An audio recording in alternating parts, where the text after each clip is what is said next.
누가복음 22장 47절에서 53절까지 제가 읽습니다. 아직 그분께서 여전히 말씀하실 때에 보라 한 무리와 12제자 중에 하나인 유다라 불리는 자가 그들보다 앞서 와서 예수님께 입맞추려고 그분께 가까이 나아오더라. 그러나 예수님께서 그에게 이르시되 유다야 내가 입맞춤으로 인자를 배반하느냐 하시더라.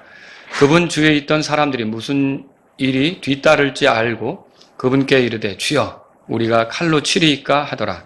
그리고 그들 중에 한 사람이 대제사장의 종을 쳐서 그의 오른쪽 귀를 베어 버렸더라. 이에 예수님께서 응답하여 이르시되 너희는 이것까지도 용납하라 하시더라. 그리고 그분께서 그의 오른쪽 귀에 손을 대사 그를 낫게 하시더라. 그러자 예수님께서 자기에게 온 수제사장들과 성전의 경비대장들과 장로들에게 이르시되 너희가 강도를 대적하듯이 칼과 몽둥이를 가지고 내게로 나와왔느냐? 다 같이요. 내가 날마다 너희와 함께 성전에 있을 때에는 너희가 나를 대적하여 손을 내뻗지 아니하였도다. 그러나 이제는 너희의 시간이요 어둠의 권세로다 하시더라. 아멘. 자, 여기 47절에는 유다가 예수님께 입맞추려고 했다. 그리고 또 49절에 보면 칼로 치리까. 결국 칼을 휘둘러서 대제사장의 종의 귀가 떨어져 나가게 했죠. 그래서 오늘은 제가 입맞추는 자와 칼을 뽑는 자 이런 제목으로 여러분에게 말씀드릴게요. 자, 오늘 저는 가룟 유다와 시몬 베드로에 대해서 여러분에게 말씀을 드리려고 합니다. 예수님께서 종교 지도자들에게 넘겨지는 순간 가룟 유다는 예수님께 와서 입을 맞추려고 했고요. 시몬 베드로는 칼을 뽑아 이제 붙잡으러 온 사람들을 공격하려고 했던 겁니다. 그래서 오늘 이 두 사람을 살펴보면서 하나님 말씀 안에서, 그러니까 우리가 대하려고 하는 이 말씀 안에서 예수님은 자신을 대적하려는 사람들, 자신을 불편하게 하는 사람들을 어떻게 대우했는지 이걸 좀 한번 살펴보기를 원하는 겁니다. 악의 모든 모양을 삼가라는 말씀이 데살로니가전서 5장 22절에 있어요. 그리스도인인 우리가 악에 동조하면 됩니까? 악의 지지를 보내면 됩니까? 안 되죠. 그리고 악한 자에게 편을 들거나 악한 자의 하는 일을 거들거나 그럼 됩니까? 네, 그것도 안 되는 거죠. 근데 이제 악한 자들을 만날 때 우리가 당황스러울 때가 있죠. 근데 우리에게 필요한 거는 뭐냐면 에베소 6장에 보니까 우리의 싸움은 혈과 육에 맞서 싸우는 것이 아니라고 그랬어요. 사람이 우리의 공격 대상이 되어서는 안 되죠. 물론 특별히 전쟁이라는 사회적인 문제, 국가 간의 분쟁이 있을 때는 우리도 총 들고 나가서 우리 가족들, 우리 국민들을 지키기 위해서 그 군인된 의무, 전쟁터에서의 의무를 다 해야 되겠죠. 그럼 우리가 살아가면서 우리의 삶을 불편하게 하는 사람들을 만날 때 우리의 싸움은 혈과 육에 속한 것이 아니라는 걸 알아야 되는 거죠. 어떻게 해야 되겠습니까? 그런 사람들이 회개하도록 기도하고 그들이 올바른 결정을 하도록 도울 수 있다면 돕고, 그래서 만약 그들이 돌이킨다면 어떻게 되겠어요? 누가 영광 받으시겠어요? 하나님께서 영광 받으시겠죠. 그런 관점을 우리가 바라보는 게 필요하다는 거죠. 자, 그래서 오늘 두 사람 가룟 유다와 시몬 베드로에게 있었던 일을 살펴보면서 자, 우리 예수님께서는 우리 예수님을 불편하게 하는 사람들을 어떻게 대하셨는지 한번 말씀해서 살펴보자는 거죠. 자, 먼저 입맞추는 자인 가룟 유다에 대해서 보죠. 47절에서 48절에 보면 그 내용이 나오는데요. 47절에 아직 그분께서 여전히 말씀하실 때 그랬죠? 자, 여기 앞에 있는 본문으로부터 이어지는 겁니다. 우리가 지난주에 살펴본 것처럼 앞에서는 어떤 내용이 있었냐? 예수님께서 겟세마네 동산에 들어가셔서 기도하셨어요. 자, 그 기도가 끝났고 이제 제자들에게 시험에 들지 않도록 너희는 기도하라. 이렇게 말씀하시는 게 46절에 써 있습니다. 자, 이런 말씀을 제자들에게 하고 있을 바로 그때였던 거예요. 그때에 47절 우리 한번 다 같이 읽겠습니다. 아직 그분께서 여전히 말씀하실 때 보라 한 무리와 12제자 중에 하나인 유다라 불리는 자가 그들보다 앞서 와서 예수님께 입맞추려고 그분께 가까이 나아오더라. 자, 유다가 왔는데 가룟 유다가 혼자 온 게 아니라 한 무리를 데리고 왔다 그렇게 써 있어요. 그리고 여러분이 요한복음 18장 10절을 통해서 3절을 통해서 비교해 보면 요한복음 18장 3절에는 한 부대, 킹제임스 성경에 밴드 그렇게 돼 있어요. 한 부대를 데리고 왔다고 돼 있어요. 근데 이때 그 한 부대라고 하는 의미는 로마 1군단 있죠. 1군단이 몇 명입니까? 6천 명 정도로 돼 있죠. 12군단도 더 되는 천사를 동원한다는 건 7만 2천 명 천사를 동원할 수 있다는 뜻이에요. 이 1군단의 10분의 1에 해당하는 게 한 부대예요. 그러면 오늘날의 대대 규모, 오늘날의 이제 대대가 한 500명 정도 이렇게 된다 그러면 이게 600명이니까 한 대대 규모의 사람들을 끌고 왔다는 거죠. 예수님 한 분을 잡는데 어마어마한 수가 온 거죠. 그리고 그렇게 왔을 때도 예수님을 찾는다고 했을 때 나다 하니까 이 사람들이 다 어떻게 됐어요? 뒤로 다 쓰러졌죠. 예수님은 충분히 붙잡혀가지 않으실 수도 있었던 거죠. 그런 상황에 이렇게 한 부대가 왔었다. 그렇게 말할 수가 있죠. 자, 그런데 유다가 와서 예수님에게 입맞추려고 했다고 47절에 써 있어요. 이 입맞춤은 본래 사랑의 표시입니다. 이 당시의 관례가 뭐냐면 제자들이 그러니까 뭐 여러 랍비들이 있을 거고 가르치는 사람도 있을 거 아닙니까?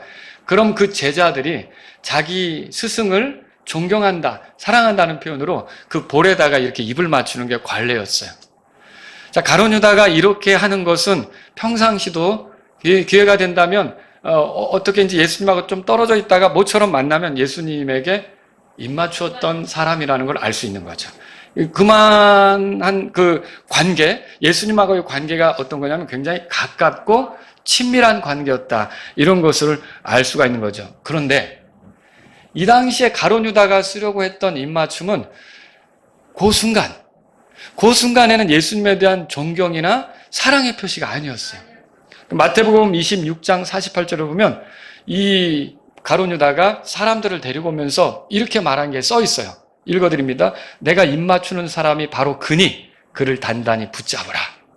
그럼 이때 입맞춤은 사랑과 존경의 표시입니까? 아니었어요. 누가 예수인지를 콕 집어주기 위한 표시였던 거죠. 그러니까 이분을 잡아라. 이분을 단단히 붙잡아라 라는 뜻으로 입맞추는 그런 일이었다라고 하는 거죠. 그러니까 이거는 잠언에 나오는 말에 이런 게 있는데 친구가 주는 상처는 신실한 것이나 원수의 입맞춤은 속임수가 가득하니라. 잠언 27장 6절에 써 있어요. 이 말씀대로 가룟 유다 입맞춤은 뭐냐면 원수의 입맞춤이요 속임수가 가득한 입맞춤이었다. 그렇게 말할 수 있는 거죠.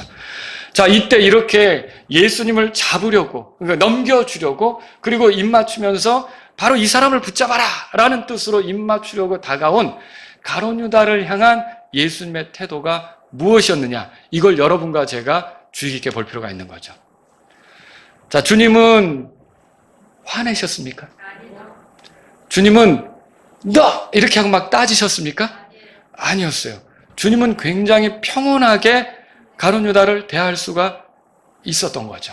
그러면 어떻게 주님은 이렇게 할 수 있었을까요? 자, 이 사건이 있기 전에 주님이 하셨던 일이 뭡니까? 기도였어요. 여러분, 이게 중요한 거예요. 기도하면 아무것도 염려하지 말라. 빌립보서 4장에 가보세요. 빌립보서 4장 가보세요. 여러분에게 걱정되고 힘든 일이 있을 때 반드시 추천해드리고 싶은 게 기도라는 거죠. 기도. 6절에 보세요. 아무것도 염려하지 말고 오직 모든 일에 기도와 간구로 너희가 구할 것들을 감사함으로 하나님께 아뢰라. 하나님께 아뢰라. 그게 뭐예요? 기도하라 그거죠. 여러분, 기도하면 항상 내가 원하는 대로 됩니까? 될 때도 있어요. 될 때도 있어요. 제가 오늘 아침에 이렇게 이제 운전하면서 가는데 어떤 사람이 영국에 유학 가가지고 어떻게 해서 그렇게 이제 하나님께로 오게 됐는지 그 간증을 하는 걸 제가 오늘 아침에 들었어요, 운전하면서. 근데 그 사람이 구원받지도 않은 상태였는데 정말 계속 가위 눌림이 있더래요. 가위 눌림이 있으면 굉장히 힘들더래요, 그게. 그런데 그럴 때마다 어떻게 했냐면, 그러니까 교회를 출석하게 됐는데 구원받은 것도 아니고 영국에서 유학하면서 외로우니까 교회를 다니게 된 거예요. 근데 교회를 다니게 됐는데 하나님께 기도를 해봐야겠다. 그래서 하나님, 오늘 가위 눌림이 없게 도와주세요. 아멘. 이렇게 기도했대. 예수님의 이름으로 기도한 것도 아니에요. 근데 그럴 때마다 가위 눌림이 사라졌다는 거예요. 점점. 그리고서 평안하게 잤다는 거죠. 결국 그런 식으로 이렇게 기도하면서 나중에 이제 변화가 됐다. 뭐 이런 얘기였어요. 근데 여러분, 우리가 어려울 때 하나님께 기도하면 우리가 원하는 대로 될 수도 있고 되지 않을 수도 있는 거예요. 그죠? 근데 되지 않더라도 한 가지 분명한 게 있어요. 그 7절에 다 같이 읽습니다. 그리하여 모든 지각을 뛰어넘는 하나님의 평강이 그리스도 예수님을 통해 너희 마음과 생각을 지키시라. 여러분, 이게 중요해요. 하나님의 평강이 우리 마음과 생각을 지킨대요. 근데 이 평강은 어떤 평강이냐면 내 지각을 뛰어넘는, 그러니까 내가 이해할 수 없는 수준의, 내가 어떻게 가늠할 수 없는 수준의 평강으로 내 마음과 생각이 지켜진다는 거죠. 자, 이게 얼마나 중요한 겁니까? 그래서 여러분이 기도해야 되는 거죠. 가룟 유다를 대하기 전에 예수님이 좀 전에 하시던 일이 뭐였어요? 기도했잖아요. 아주 간절히 기도했잖아요. 이게 땀이 핏방울처럼 떨어지도록 그렇게 기도했잖아요. 이 기도의 그 끝 열매가 뭐였냐면 주님의 마음은 굉장히 평안했다는 거죠. 그랬을 때 어떤 사람이 어떻게 오든지, 어떤 말로 다가오든지, 어떤 태도로 다가오든지 여기서 뭐가 있었어요? 평안이 있었죠. 그래서 여러분이 누군가의 말에 상처받지 않고 누군가의 말에 힘들어지지 않으려면 여러분과 저는 항상 기도 생활 하셔야 돼요. 흔들리지 않으려면 기도하는 게 필요한 거죠. 그래서 이렇게 예수님은 굉장히 가룟 유다를 평온하게 대할 수 있었어요. 자, 제가 여러분에게 여쭙습니다. 이 순간 가룟 유다에 대한 예수님의 사랑이 식었을까요? 자, 예수님을 잘 믿는 사람만 하나님이 사랑하던가요? 하나님이 세상을 이처럼 사랑하사 자신의 독생자를 주셨다 그랬잖아요. 그 독생자를 주신 게 구원받은 사람들에게 준 거예요? 구원받지 못한 죄인들에게 준 거예요? 구원받지 못한 죄인들에게 준 거죠. 그럼 구원받지 못한 사람들도 여전히 하나님 사랑하십니까? 하나님 사랑하시죠. 그 사람이 죽기 전까지는 여전히 사랑으로 돼 있는데 고집스럽고 완고한 가운데 죽으면 그때는 하나님의 사랑을 거절했기 때문에 하나님이 공의로 심판하실 수밖에 없는 거지, 원래는 죽기 전까지는 하나님이 돌아오기를 기다리는 거예요. 그 사람이 회개하기를 기다리는 거죠. 그러니까 이 하나님의 사랑은 여전한 거죠. 예수님도 이 가룟 유다를 향한 사랑은 여전한 거예요. 여러분, 이게 대단히 중요한 거죠. 자신을 잡으러 왔어요. 자신을 배반했어요. 자신을 이렇게 넘겨주려고 해요. 근데 자신을 어렵게 하는 거죠. 이 가룟 유다 때문에 예수님이 처하게 된 게 어떻게 보면 물론 하나님의 계획이 있었고, 본디오 빌라도가 올바른 재판을 하지 않았고, 유대인들 군중들이 예수님을 십자가에 못 박으라 그랬고, 이게 누구 때문이냐라고 따지면 여러 가지 이유를 들 수 있겠지만 가룟 유다도 거기서 뭔가를 했잖아요. 한 가지.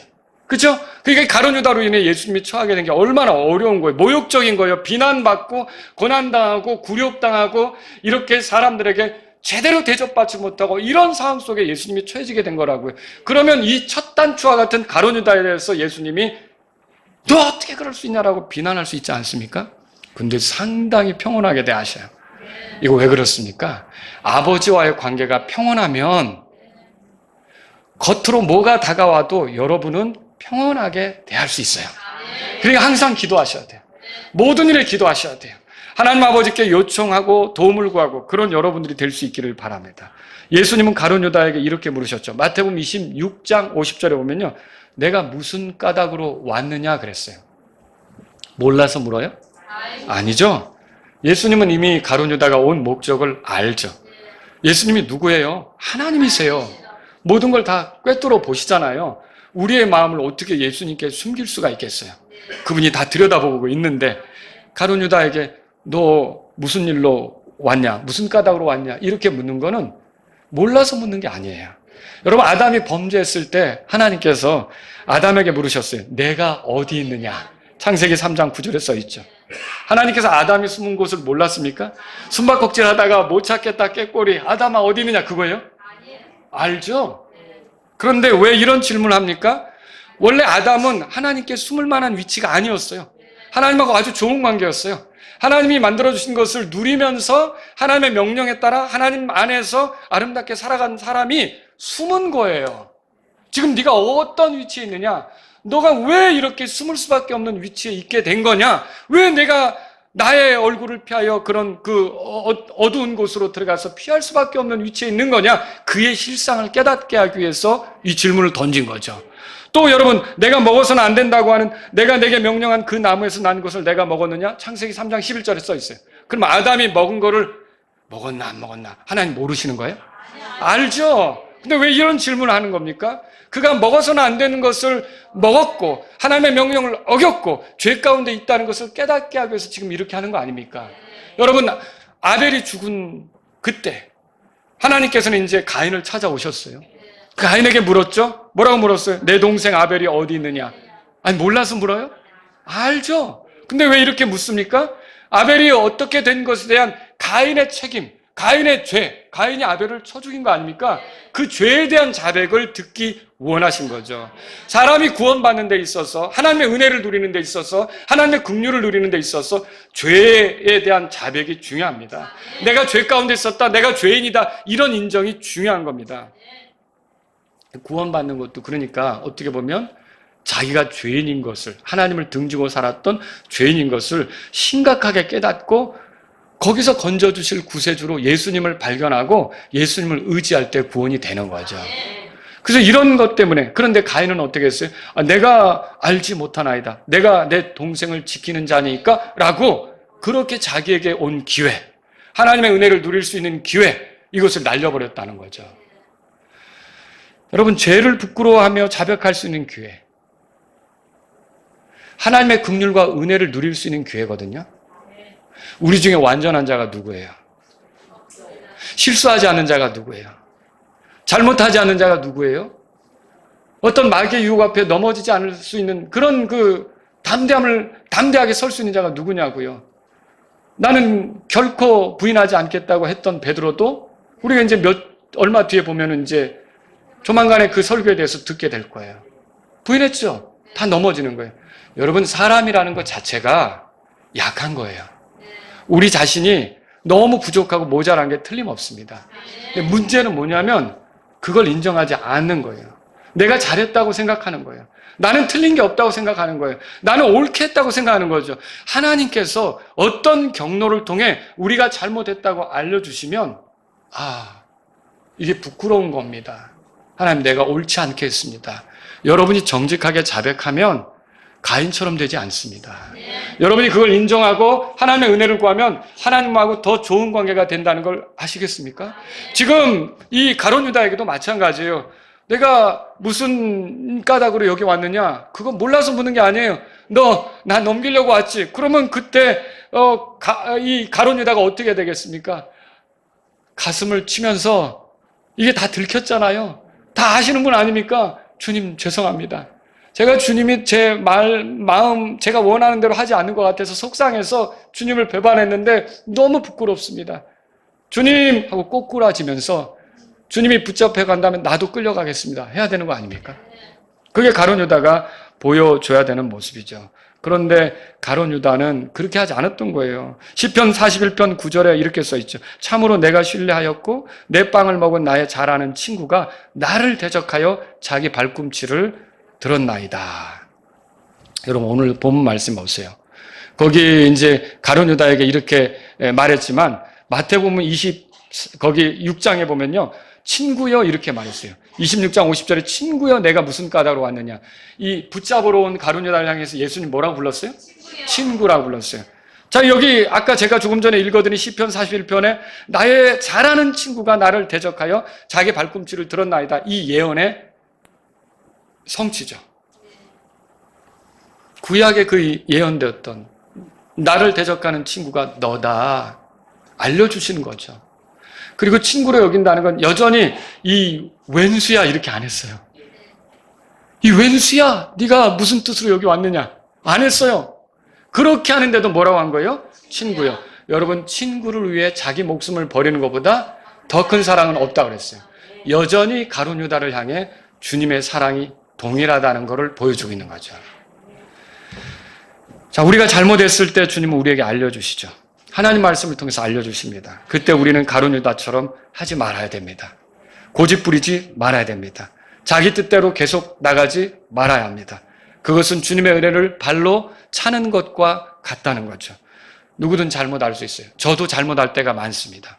왜 그렇게 할 수밖에 없었는가? 왜 그렇게 말할 수밖에 없었는가? 왜 그런 식으로 생각할 수밖에 없었는가? 후회할 때가 많습니다. 근데 그런 것들이 깨달아질 때마다 바로 무릎을 꿇어야 되는 거예요. 주님 잘못했습니다라고 인정해야 되는 거죠. 그리고 나 혼자 잘못한 것이라면 구태 다른 사람하고 얘기할 필요는 없겠죠. 그러나 다른 사람하고 얽힌 문제라면 어떻게 되는 거예요?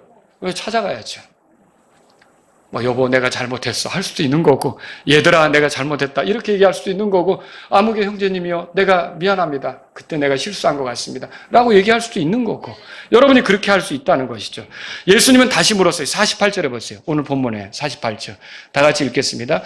그러나 예수님께서 그에게 이르시되 유다야 내가 입맞춤으로 인자를 배반하느냐 하시더라.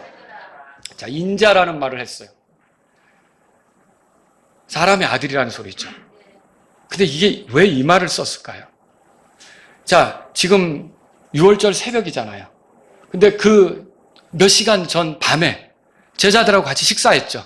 같이 먹을 때 예수님이 하신 말씀이 있어요. 22장 거기 찾으셨으면 22절에 가보세요. 22절에. 21절 제가 읽습니다. 그러나 보라 나를 배반하여 넘기는 자의 손이 나와 함께 상 위에 있도다 그랬고요. 하시더라. 자, 22절 다 같이요. 진실로 인자는 정해진 대로 가지만 그를 배반하여 넘기는 자에게는 화가 있으리로다 하시더라. 이때 인자라는 말을 썼어요. 그러면 그때 가룟유다도 들었을 거 아닙니까? 인자를 배반하여 넘기는 자에게는 화가 있다라고 했는데, 다시 한번 그 새벽녘에 가룟유다가 찾아왔을 때 예수님께서 48절에서 뭐라고 하는 거예요? 유다야 내가 입맞춤으로 인자를 배반하느냐? 그 말씀을 떠올리면서 네가 만일 이 순간 돌이키지 않는다면, 그리고 이런 식으로 너의 인생이 끝난다면 너에게는 화가 있을 것이다 알려주는 것이죠. 그럼 무슨 뜻이에요? 윽박 지르는 겁니까? 위협하는 겁니까? 돌이키라는 말이죠. 회개하라는 말이죠. 이렇게 해서 네가 이런 식으로 지금 했지만, 여러분 잘못을 따지면 3번 부인한 베드로나 가룟유다나 뭐 별반 다를 게 없어요. 다 주님 모른 척 한 거니까. 그런데 베드로는 나중에 돌이키잖아요. 가룟유다도 돌이키면 된다는 거죠. 그래서 너 이렇게 하면 안 되지 않느냐라고 가룟유다에게 더 기회를 주시는 거죠. 여러분 이 말씀은 가룟유다를 향해 이런 뜻이에요. 유다야 입맞춤은 본래 사랑의 표시가 아니냐? 그런 사랑의 표시로 나를 잡으려고 왔느냐? 어찌 내가 그럴 수 있느냐? 나는 이미 지난밤 인자를 배반하여 넘기는 것에 대해 화가 있다고 했다. 그런데도 내가 인자를 배반하여 넘기느냐? 이런 식으로 묻는 거죠. 그러면 이렇게 주님이 가룟유다를 돌이키려고 시도할 때 가룟유다는 어떤 마음을 먹어야 됐을까요? 죄송합니다 주님. 주님이 내 기대대로 하지 않으셔서 내가 주님을 배반했습니다. 내가 어리석게 굴었습니다.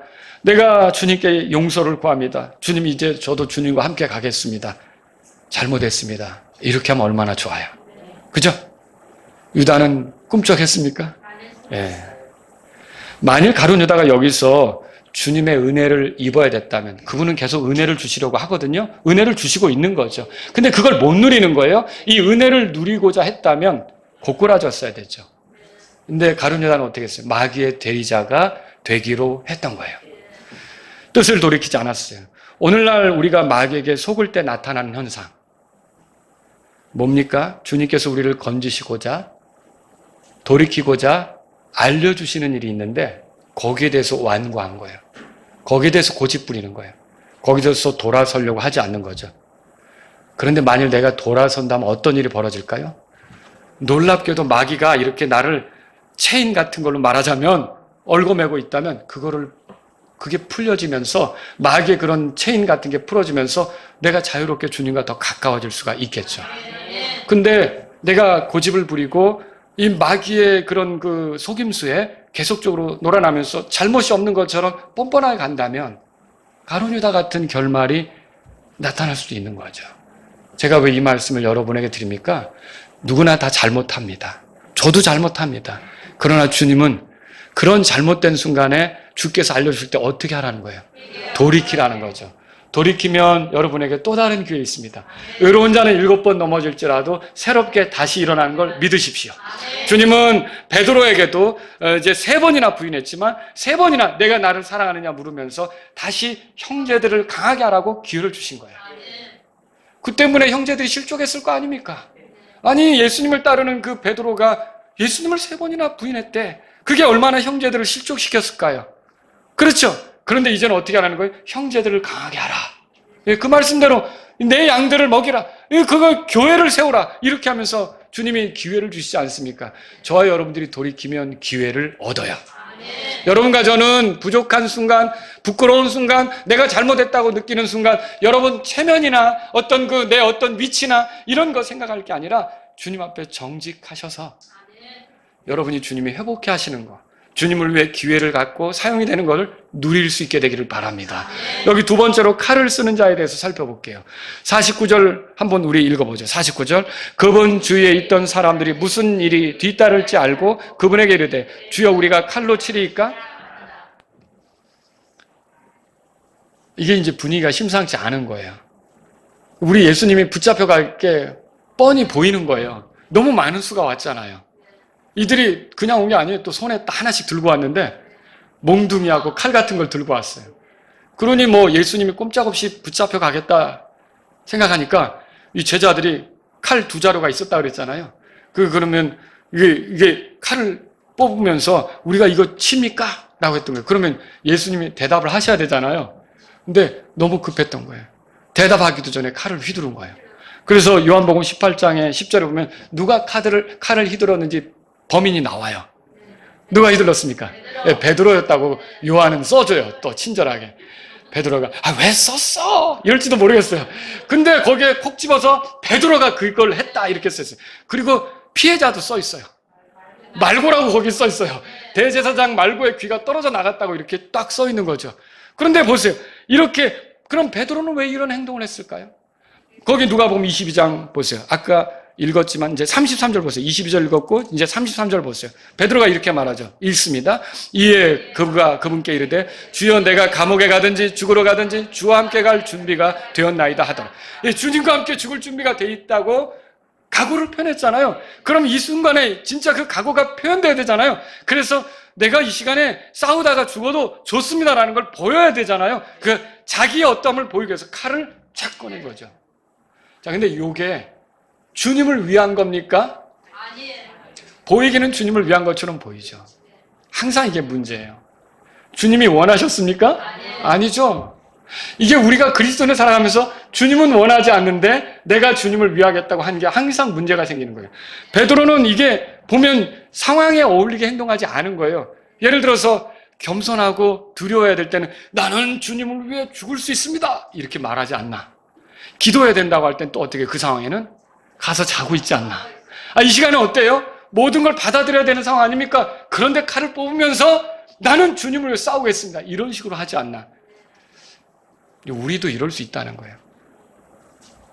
주님의 생각과 상관없이 내가 먼저 흥분하고 내가 먼저 내 기분대로 움직이고 내가 먼저 내 생각대로 움직이고 내 어떤 옳음을 드러내려고 하고 이렇게 움직이는 순간들이 많다는 거죠. 여러분, 오늘날 우리가 주님의 제자라면 어떤 상황 속에서도 주님의 어떤 뜻과 상관없이 그렇게 결정하고 말하고 행동해서는 안 되는데, 근데 어때요? 저도 그렇고 여러분도 그렇고 그런 때가 있다는 거죠. 있다는 거예요. 주님의 원함은 고려하지 않고 내 생각대로 말하고 내 기분대로 툭 튀어나오고 내 옳음을 드러내기 위해서 이렇게 뭔가 하고 이런 식으로 툭 튀어나올 때가 있다는 거죠.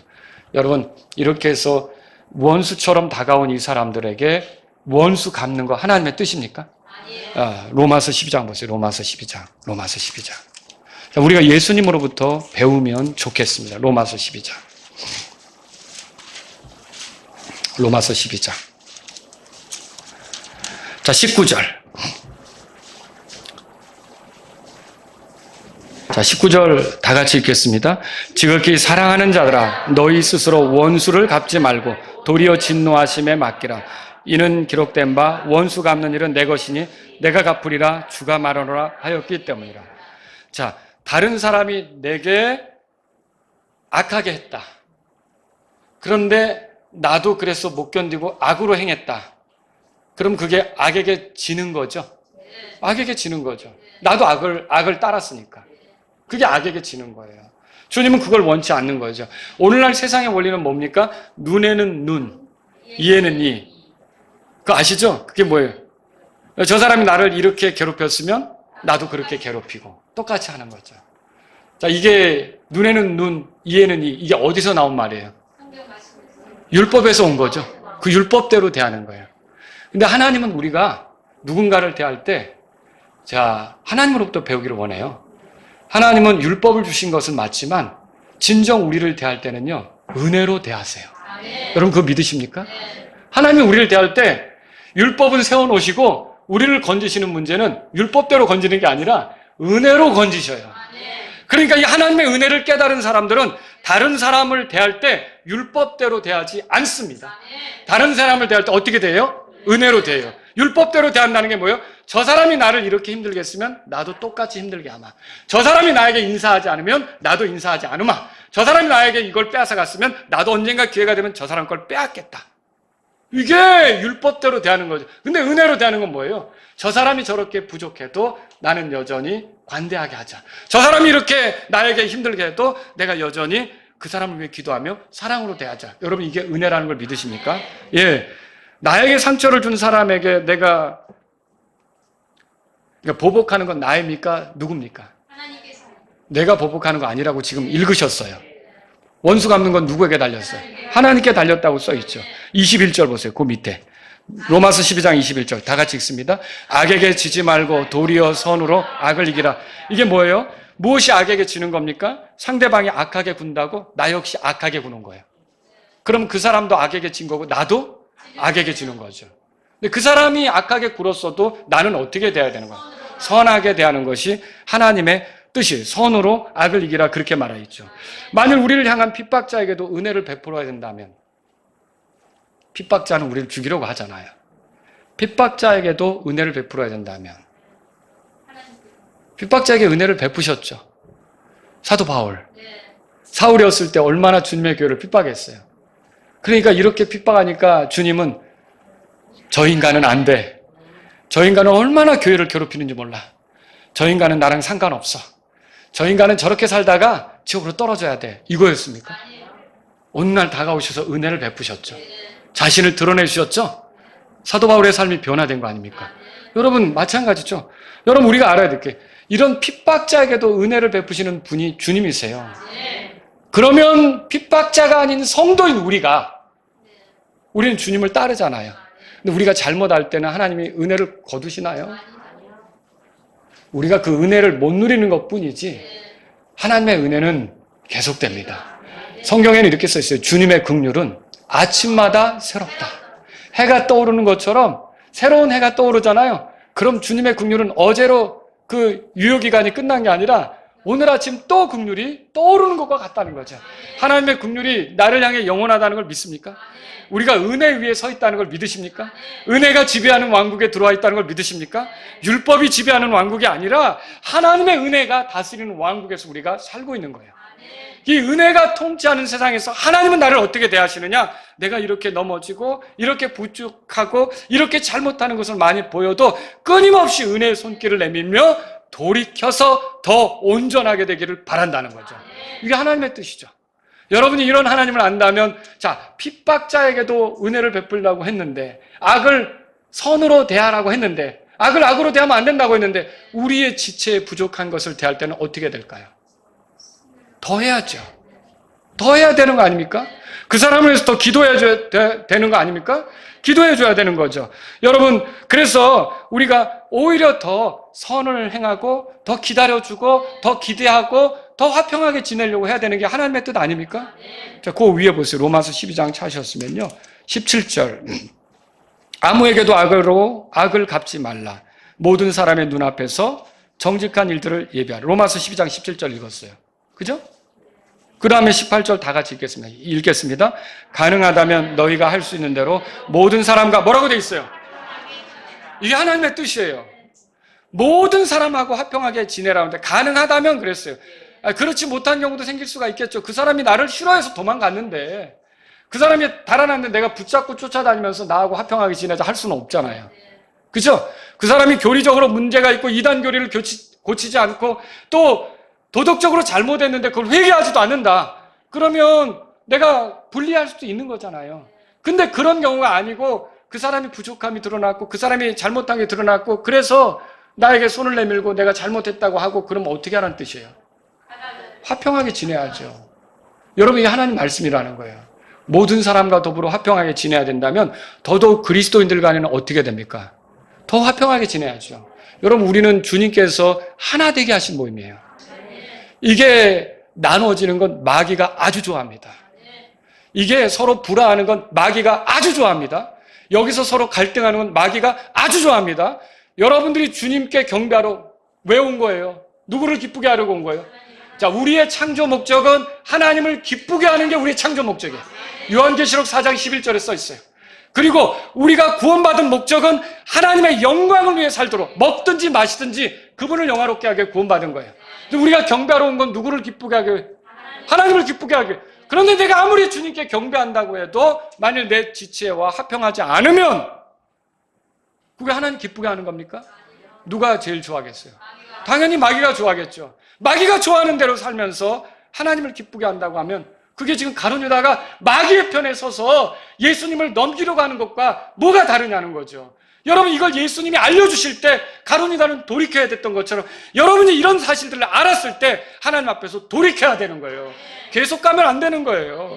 이게 주님의 뜻은 이렇다는 거죠. 여러분, 마태복음 거기 26장에 찾아가 보세요. 26장, 마태복음 26장. 그래서 은혜로 대한다는 게 뭐예요? 은혜로 대한다는 거. 마태복음 26장 찾아가 보세요.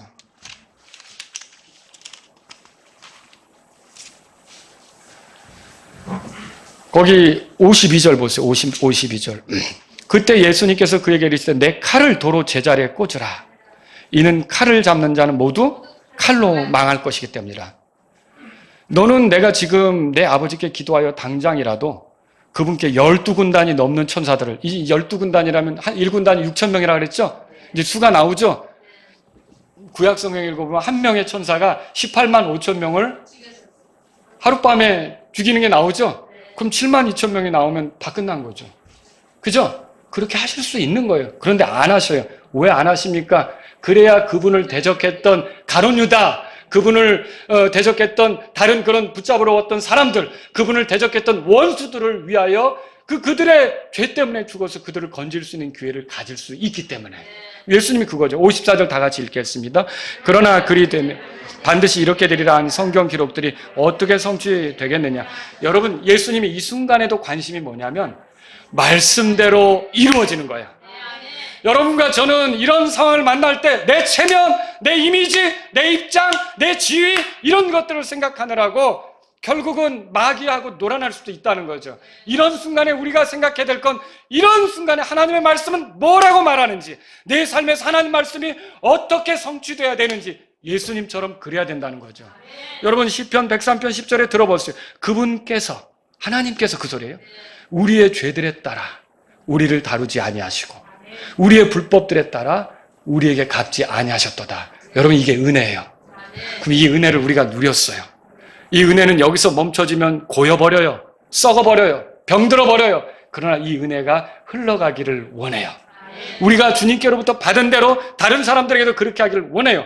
이 말씀대로요, 우리의 죄들에 따라 우리를 대하지 않은 것처럼 저 형제의 부족함에 따라, 저 자매의 부족함에 따라 그들을 대하지 않는 것을 주님은 원하신다는 거죠. 여러분이 이걸 안다면은 우리의 삶에 교회 생활이 신나요. 즐거워요. 엄청난 변화가 나타날 수 있다는 것이죠. 미국의 프랭크 노리스라는 목사가 있었어요. 1877년 9월 18일 알라바마의 다데빌에서 태어난 그 목사는요, 침례교회 목사였어요. 근데 여기 22살 있으세요? 22살.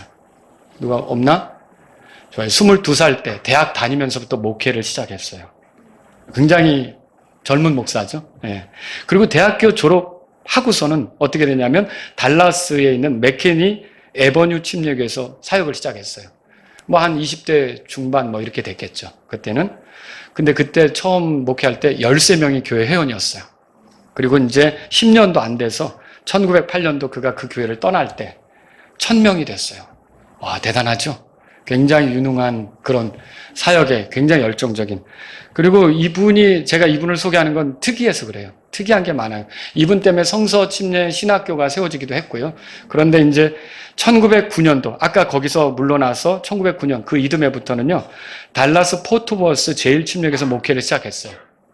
그런데 1909년도에 시작했는데 목회를 한참 해나가다가 그 교회 목회하면서 1935년도에 어떻게 했냐면 미시간주에 있는 달라스하고 미시간주 아세요? 달라스는 텍사스고요. 미시간주는 저 오데오 있는데 그 북쪽이에요. 달라스는 남쪽이고요. 미시간주에 있는 디트로이트 템플 침례교회에서 사역을 했어요. 그런데 동시에 두 곳에 담임 목사를 했어요. 이런 경우는 희귀한 거예요. 근데 이후로 16년 동안 목회를 한 거예요. 근데 그 거리가 어떻게 되냐면 제가 말씀을 준비하면서 서울하고 도쿄 거리를 재보니까 한 12,000km? 이렇게 되더라고요. 서울, 부산이 300km라고 할 때 12,000km인데 달라스 그 포트워스하고 이 디트로이트가 어떻게 되냐면 거기는 거리가 약 16,000km예요. 그러니까 비행기로 2시간 정도, 약. 근데 그 거리를 여기서 설교하고 또 이 교회 와서 설교하고 왔다 갔다 하면서 두 개의 교회를 16년 동안 목회한 거죠. 대단하지 않습니까? 저는 거기에 비하면 아무것도 아닌 것 같아요. 그렇죠? 그런데 보세요. 1909년에 그가 포트워스 제1침례교회 사역을 시작할 때 1200명 회원이었어요. 그리고 약 한 19년 정도 흘러서 1928년이 됐을 때 그 포트워스 침례교회 12,000명이 됐어요. 그 당시 대단하죠. 예. 그리고요, 디트로이트 거기 템플 침례교회는 어떻게 되냐면 1934년에 800명이었어요. 이분이 1935년부터 맡았다 그랬죠. 800명의 신도가 1943년 가니까 8,597명이 됐어요. 그리고 1946년에는 그 두 개 교회 왔다 갔다 하면서 목회했다 그랬잖아요. 두 개 교회를 다 합치니까 25,000명 이상이 됐어요. 정말 대단한 목회를 하지 않았습니까? 그런데 이분이 정치적 활동도 활발하게 했어요. 서치라이트라고 하는 말하자면 이렇게 이제 신문 같은 건데, 어떤 그 내용들을 보고하는 건데, 그것의 발행인으로 있으면서, 그 당시 로마 가톨릭 시장이었던 메참이라는 사람이 시 공금을 유용한 것을 거기다 보도를 해버렸어요. 그러니까 이 시장이 어떻게 했냐면, 이 프랭크 노리스 목사님 교회 직원이 거기에 있었는데, 이 시장이 그 직원 6명을 해고해버렸어요. 보복 조치죠. 그 교회 신도 6명을 해고했다는 거예요. 그러니까 이분이 다시 서치라이트에 그것도 또 알리게 됐어요. 그러다가 이제 메참의 시장인 칩스라고 하는 사람이 어느 날 프랭크 노리스 목사님한테 위협적인 전화를 했어요. 이렇게 하면 좋을 게 없다, 이런 전화겠죠. 그러다가 직접 찾아왔어요. 교회 사무실에 와서 격한 논쟁을 벌이다가 가는데 이 사람이 문을 나가면서 뒷주머니에 손을 넣었어요. 근데 그 순간 이 목사님이 순간적으로 총을 뽑아서 그 사람을 쐈어요. 근데 이게 텍사스에서는 이렇게 뒷주머니에 손을 넣으면 총 결투를 하는 사인으로 아는 거예요. 그게 텍사스에서는 그 서부 영화 같은 데 보면 텍사스가 무대가 되잖아요. 이렇게 총을 넣으니까 순간적으로 이 목사님도 총이 있었나 보죠. 미국엔 총기 소유가 가능하니까 총으로 쐈어요. 근데 그 자리에서 즉사했어요. 그리고 재판정에 서게 됐어요. 근데 유죄가 됐을까요? 무죄가 됐을까요? 무죄가 됐어요. 무죄가 됐죠. 그래서 결국은 계속 목회를 할 수는 있었어요. 근데 여러분, 목사가 총으로 사람을 쏴서 죽였으니 편할까요? 불편하겠죠. 이후로부터 어떤 일이 벌어졌냐면 이렇게 영향력 있고 힘있게 일했던 목사의 그 영향력이 점점점 줄어들기 시작했어요. 지금도 이건 논쟁이 되고 있어요. 정당방위였다. 정당방위였다? 아니다. 그래도 총을 뽑아서는 안 됐다. 이런 입장으로 갈리고 있죠. 여러분, 칼을 쓰는 자는 뭐라고 돼 있어요? 칼로 망한다고 돼 있죠. 여러분, 우리가 이 순간 예수님이 뭘 말씀하시는지를 생각해 볼 필요가 있어요. 지금 예수님에게 중요한 건 그분의 체면이 아니에요. 그분의 위상이 아니에요. 그분이 굴욕적이 되는 게 아니에요. 그분의 기분이 아니에요. 그분의 가장 큰 관심은 성경 기록의 성취예요. 이사야서 53장에 나오는 털 깎는 자 앞에 잠잠한 양같이 고난받는 양으로서 그 길을 가느냐, 그 코스대로 가기 위해서 가룟 유다가 그런 일을 하는 첫 단추가 되는 거 아닙니까? 그때 예수님에게서는요, 정말 중요한 게 하나님의 말씀의 성취였다는 거죠. 그렇다면 저와 여러분들이 어떻게 하겠습니까? 여러분, 우리가 이런 위기, 어떤 어려움을 만날 때 내 체면, 내 위상, 내 어떤 입장, 내 생각, 이런 것보다도 더 중요한 건 이런 순간에는 하나님이 어떻게 하기를 원하는지, 어떤 말씀을 하셨는지 그 말씀이 내 삶에 이루어지기를 바란다는 거여야 되지 않습니까? 그게 우리의 삶이 돼야 되죠. 그게 예수님이 지금 보여주는 거예요. 그래서 51절, 오늘 본문으로 돌아가 보세요. 누가복음 22장 51절에 이에 예수님께서 응답하여 이르시되 너희는 이것까지 용납하라 돼 있죠. 이 용납하라는 말이 마태복음 24장 43절에는 허락하라고 번역되어 있고요. 사도행전 5장 38절에는 내버려두라 그런 말로 번역되어 있어요. 이 주님에게 닥친 일들에 대해서 그대로 진행되도록 놔두라 그런 소리예요. 그러니까 네 생각을 앞서서 네 생각대로 뭔가 해보겠다고 하지 말고 이것까지도 그냥 놔둬라 라고 제자들에게 얘기하는 거죠. 그리고선 어떻게 했어요? 귀가 잘라진 말고의 길을 그 자리에서 붙여줬어요. 말고가 뭐하러 왔는데요? 예수님 잡으러 온 무리 중에 있었잖아요. 여러분 이거 놀랍지 않습니까? 원수잖아요. 어떻게 보면 예수님을 죽이러 온 군중 중에 있었는데 말고의 귀를 붙여주면서 어때요? 여전히 여러분 예수님이 한때 그렇게 가르치셨잖아요. 마태복음 5장 44절에 따랐어요. 너희 원수들을 사랑하라. 그렇게 가르쳤잖아요. 그것을 있는 그대로 보여주신 거죠. 칼과 몽둥이를 가지고 온 사람들 틈에 이 말고도 있었지만 그를 회복시켜 주시면서 여전히 사랑하고 계심을 보여준 거죠. 여러분 수제사장들과 대제사장들과 여기 경비대장들이 수제사장들과 경비대장들이 있었다고 했는데 수제사장들은 저번에 말씀드렸죠. 과거에 대제사장이었던 적이 있는 사람들이 물러나서 수제사장들이 된다고. 그리고 경비대장들은 누굽니까? 이게 제사장 반열이 나눠져 있어요. 성전에서 이렇게 조처럼 편성이 돼 있다고요. 그런데 거기에 그 조를 그러니까 다스리는 사람을 경비대장이라고 하는 거예요. 그러면 제사장이죠. 그러면 이 사람들은 다 어디서 일하는 거예요? 성전에서 일하죠. 성전은 누구 집이에요? 하나님의 집이죠. 아이러니하지 않습니까? 하나님의 집에서 일하는 사람들이 하나님의 아들을 잡으러 왔어요. 하나님의 집에서 일하는 제사장들이 하나님이 보낸 아들을 죽이려고 왔어요. 여러분 아이러니하지 않습니까? 이게 오늘날 안 일어날 것 같아요. 저 여러분들 제사장입니다. 하나님의 집에서 섬기는 자들입니다. 그런데 하나님의 아들 누구예요? 우리의 지체, 우리 지체들을 미워하는 것은 똑같은 일이에요. 그게 이 제사장들의 위선이에요. 그게 이 제사장들의 바리새인 종교 지도자들과 같이 합세해서 이렇게 하는 것이 이 성전에서 일하는 그런 사람들, 사두개인들 이런 사람들의 위선이죠. 하나님을 섬긴다고 하면서 어떻게 해요? 하나님의 아들들인 사람들을 미워하는 거예요. 죽이려고 하는 거예요. 여러분 이게 우리에게 있어서 되겠습니까? 안 된다는 거죠. 여러분과 저는요. 예수님을 따라 살아갈 수 있는 사람들이 되기를 바랍니다. 예수님이 이제 53절 보세요. 누가복음 22장 53절에 내가 날마다 너희와 함께 성전에 있을 때는 너희가 나를 대적하여 손을 내뻗지 아니하였도다. 왜요? 잡을 수 있는 뭐가 명분이 없었거든요. 그렇죠? 뭘 잘못했어야죠. 그런데 이제는 아무도 군중도 없는 조용한 시간에 와서 은밀히 잡아가는 거죠. 그러나 이제는 뭐라고 돼 있어요? 너희 시간이 어둠의 권세로다. 여러분 너희 시간이다 그랬어요. 어둠의 권세다 그랬어요. 아무리 악한 자가 그렇게 할지라도 그 시간들은 하나님의 통제 속에 있다는 걸 아십니까? 무한정 어둠의 시간은 아니죠. 잠깐 그렇게 되지만 여러분 그래서 저와 여러분들이 밤이 온다고 절망할 건 아니에요. 아침도 옵니다. 예, 여러분과 저는요. 내가 힘든 시간을 보낸다라고 낙심할 필요 없어요. 지금 너무 힘들어요. 너무 불편한 게 있어요. 예, 그 시간이 계속 가는 건 아니에요. 좋아지는 시간도 있다는 걸 기억하시기 바랍니다. 예수님은 가룟 유다의 잘못을 바로잡아주고자 하셨어요. 그것이 주님의 사랑이었던 거죠. 그때 그분은 그를 향해 부드럽게 말씀하셨어요. 격하게 자기 입장에서 못마땅함을 표현하면서 비난하지 않았던 거죠. 우리는 우리에게 잘못하는 사람을 바로잡아 주려고 할 때 어때야 될까요?